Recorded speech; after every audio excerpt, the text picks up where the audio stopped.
When you were here in the past, I think you correctly told us you inherited a deadline. You did not inherit a plan. The gentleman from New Jersey argues that we should have stayed. But that's after Trump released 5,000 bloodthirsty terrorists. Had we stayed, would those terrorists, including the current head of Afghanistan, who was also released by Trump, been able to, would they have been willing to risk the lives, every one of those 5,000 risk their lives in order to kill as many Americans as possible? That seems highly likely. I can't speak to every one of the 5,000, but certainly many of them went back to the fight. So we we went into Afghanistan. We drove Al Qaeda out. We accomplished something in the George W. Bush administration. In Obama administration, we killed bin Laden. We stayed in Afghanistan for the whole Trump administration. 63 of our best and died. 57 came back without the president bothering to be at the ceremony with their return. The question is, did we accomplish anything during the Trump administration?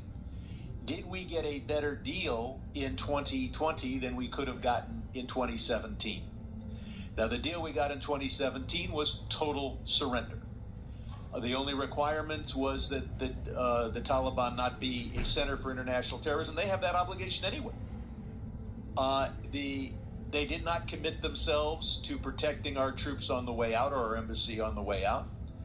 And moreover, the Taliban is not in violation of the Trump agreement when they hold 12-year-old girls as sex slaves, kill every LGBT person they can, kill any Afghan that converts to Christianity.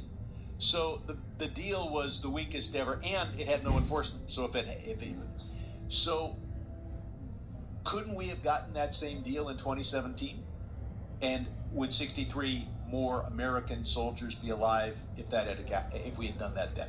Look, in fairness, I think we have to ask ourselves about our ongoing presence in Afghanistan after we got bin Laden. We had dismantled Al Qaeda. We removed it as a threat. We got the leader, the guy who attacked us. So we got something. We need to look back at this entire period. But clearly the Trump years, 4 years of death of American troops, and we accomplished absolutely nothing. We signed an agreement under which the Afghan government is free to use 12-year-old girls as sex slaves and to kill those who convert to Christianity. Some 11 to 13 billion dollars of U.S. weapons were sent by Trump and scattered all over Afghanistan. And this committee has put forward the idea that we should have somehow collected those weapons from men who wanted to keep them and who were armed with those weapons. Could we have accomplished that without any significant American casualties all over Afghanistan collecting the weapons? No, we could not. Would there have been hundreds of American casualties in your estimation? I can't give you a number, but certainly there would have been casualties.